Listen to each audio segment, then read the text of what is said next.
वक्रतुण्ड महाकाय सूर्यकोटि समप्रभ निर्विघ्नं कुरु मे देव सर्वकार्येषु। जय श्री कृष्णा। ज्योतिष एकाग्र चैनल में आप सभी का हार्दिक स्वागत, हार्दिक अभिनंदन।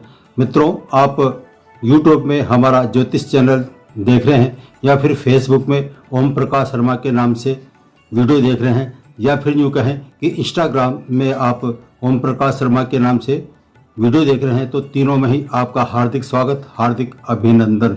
ये आज जो मैं नया सब्जेक्ट आपके सामने लेकर आया हूँ वो है कि कुंडली का 8वां भाव कष्टकारक कहा जाता है। तो क्यों कहा जाता है और इसके स्वामी भी क्या कष्टकारक होते हैं, इसके बारे में मैं विस्तार से आपको समझाऊंगा। अधिक विलंब न करते हुए आज की जो है चर्चा है हम प्रारंभ करने जा रहे हैं। आप सभी का एक बार फिर अभिनंदन।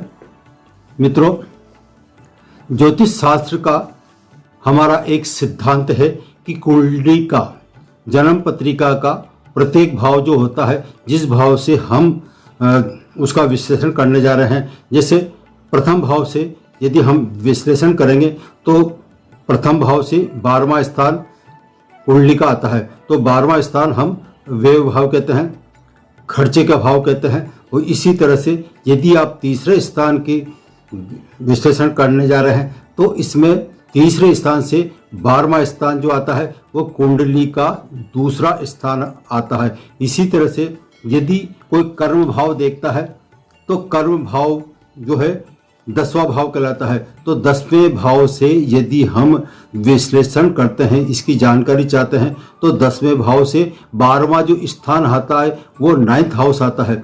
और इसी तरह से यदि हम 9th हाउस यानी 9वां भाव जो है ये कुंडली का अत्यंत महत्वपूर्ण स्थान माना जाता है। क्यों? कारण क्या है? कुंडली में जो केंद्र स्थान होते हैं 1, 4, 7 और 10, और इसी तरह से कुंडली के जो त्रिकोण भाव जो होते हैं वो होता है 5वां और 9वां। 5वां स्थान और 9वां स्थान अनेकों बार मैं आपको बतला चुका हूं कि 5वां स्थान और 9वां स्थान ये लक्ष्मी का स्थान कहलाता है। तो ऐसे में ये आपके भाग्यों को दर्शाता है। तो भाग्य भाव जो है उस पर यदि हम विश्लेषण करते हैं, उस पर दृष्टि डालते हैं, तो ये त्रिकोण भाव तो महत्वपूर्ण स्थान रखता है। इसलिए ये जितना शुभ परिणाम 9th हाउस से देखा जाता है इतना महत्वपूर्ण स्थान है। तो ठीक इसी तरह से यदि 9th हाउस पर यदि हम चर्चा करते हैं तो हमारे ज्योतिष सिद्धांत के अनुसार 12वां स्थान 9th हाउस से गिनने पर 8वां स्थान आता है। तो 8वां स्थान जो है ये आपके अत्यंत कष्टकारक कहलाता है। ये ज्योतिष शास्त्र के सिद्धांत के अनुसार है। 8वां भाव जो होता है ये आपको हानि पहुंचाने वाला होता है। ऐसे में कुंडली का 8वां भाव सबसे खराब, नेगेटिव इस स्थान को माना जाता है। कारण क्या है कि जो सबसे टॉप स्थान है वो 9th हाउस है। जब 9th हाउस है तो स्वाभाविक है कि उसकी जो हानि करने वाला स्थान है वो 8वां स्थान कहलाता है। इसी कारण आदमी जब ज़्यादा टेंशन में आता है, चिंता करता है, तो कहते हैं ना कि चीता जिंदे के समान, जिंदा जला देने वाली होती है चिंता।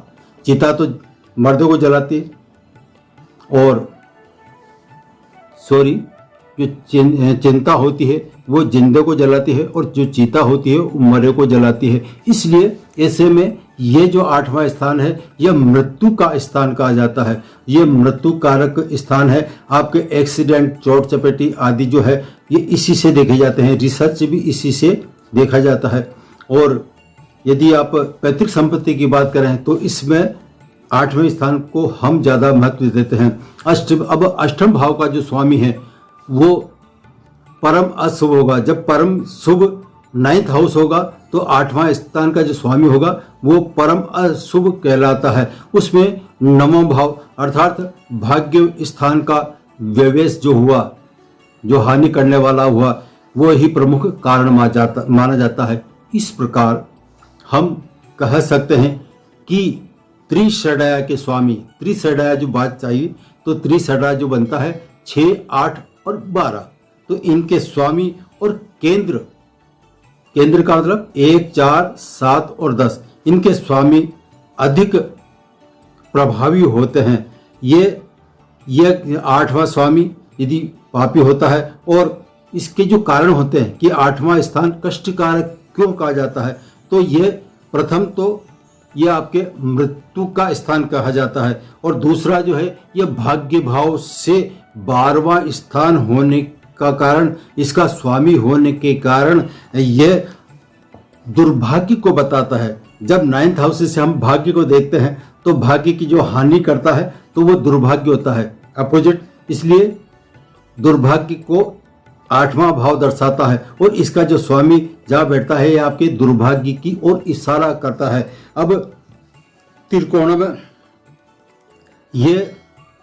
में यदि हम चर्चा करते हैं तो 9वां स्थान परम बली माना जाता है। अतः 9वें भाव को परम शुभ मानते हुए उसको हमने शुभ स्थान, कुंडली का जो अत्यंत शुभ स्थान है वो 9वां स्थान है। अब जब मैं बार बार कह रहा हूं, जब ऐसे में परम शुभ स्थान 9वां स्थान हुआ तो परम हानिकारक जो स्थान होगा वो 8वां स्थान परम हानिकारक होता है। अब प्रश्न ये उठता है कि यदि लग्नेश और अष्टमेश यानी कि लग्न भाव का स्वामी और अष्टम भाव का स्वामी एक हो, फॉर एग्जाम्पल यदि हम काल पुरुष की कुंडली की चर्चा करते हैं तो काल पुरुष की कुंडली के अनुसार कुंडली का प्रथम भाव पर 1 लिखा होता है और 8वें स्थान पर 8 लिखा होता है। तो 1 का मतलब होता है मेष राशि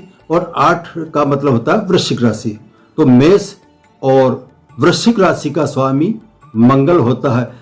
दूसरा जो होता है वो तुला राशि का स्वामी और वृषभ राशि का स्वामी शुक्र होता है। ऐसे में हमारे ज्योतिष शास्त्र के अनुसार मेष, वृश्चिक राशि और वृषभ और तुला राशि, इन 4 राशियों के जो स्वामी जो होते हैं लग्नेश होता है, और इनको अष्टमेश और छठेश का जो अशुभता मिलती है उसको अशुभता प्रभावित नहीं होती है, ऐसा निर्णय लेते हैं। तो यदि लग्न का स्वामी यदि 8वां भाव का स्वामी होता है तो वह शुभ होता है, और इसमें दूसरे शब्दों में अष्टमेश ग्रह की दूसरी जो है स्वामी होता है। जैसे अष्टमेश स्वामी हुआ वृश्चिक राशि का, तो वृश्चिक राशि का स्वामी तो स्वाभाविक हुआ मेष राशि लग्न में आती है, तो अष्टमेश का जो खराब रिजल्ट आता है, और इधर लग्नेश का जो स्वामी होता है मेष राशि यानी कि मंगल राशि।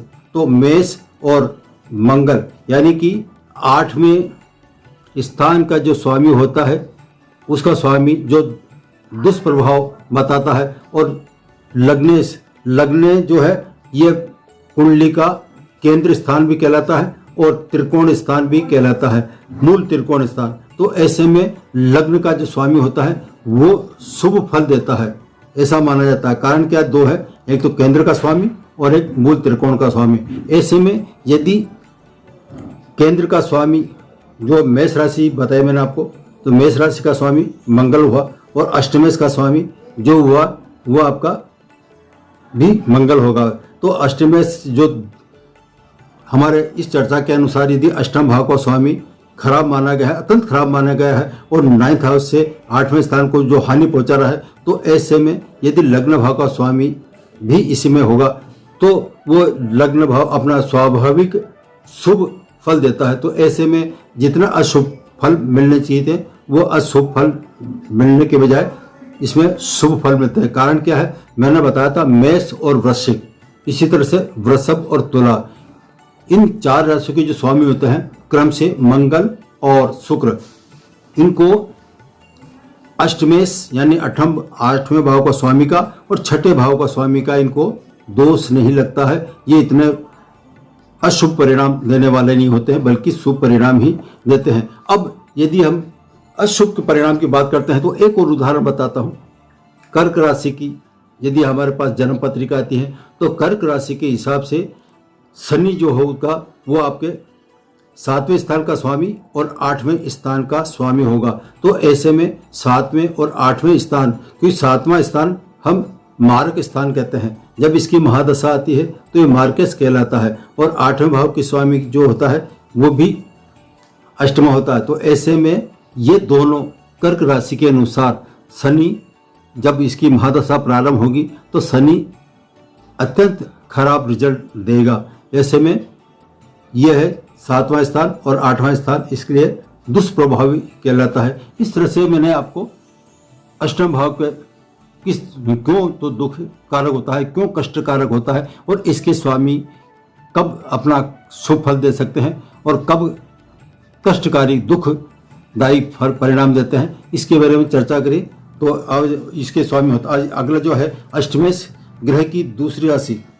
इस तरह से जो मैंने आपको बताया है वो आज सिर्फ इतना ही है कि अष्टम भाव कितना कष्टकारक क्यों कहा जाता है। जय श्री कृष्णा। फिर अगले टॉपिक में मिलेंगे, तब तक के लिए मैं अपनी वाणी को विश्राम देता हूँ। और एक बात है, हम जो कुंडली विश्लेषण करते हैं उस कुंडली विश्लेषण का हमारी जो निर्धारित शुल्क है, निर्धारित से दक्षिणा है, या यूँ कहे कि हमारी जो फीस है वो हमने निर्धारित कर रखी है, और अधिकतर लोग निःशुल्क का प्रयास करते हैं। तो निःशुल्क का यदि आप कुंडली विश्लेषण कराएंगे तो आपको दृष्टि दोष लगेगा, हमारा भी कुछ हक बनता है, इसलिए व्यर्थ के फोन नहीं करें।